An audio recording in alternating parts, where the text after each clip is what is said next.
ગુપ્ત નવરાત્રીના પ્રારંભે માઈ ભક્તોમાં અનેરો ઉત્સાહ જોવા મળી રહ્યો છે. મંદિરોમાં ભારે ભીડ ભક્તોની જોવા મળી.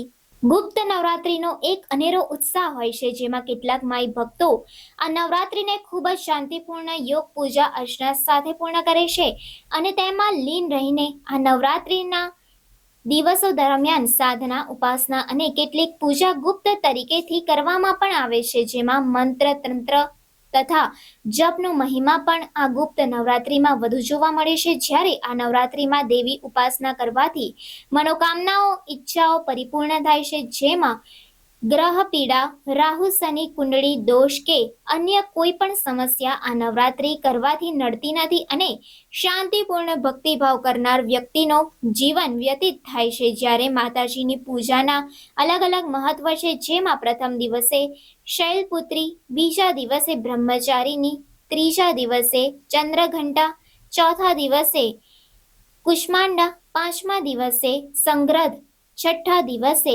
કાલારાત્રી માતાનું પૂજન, આઠમા દિવસે મહાગૌરી, જ્યારે નવમા દિવસે સિદ્ધિદાત્રી આ પ્રકારના માતાના પૂજન કરવામાં આવે છે. તમામ મનોકામનાઓ પૂર્ણ થાય છે.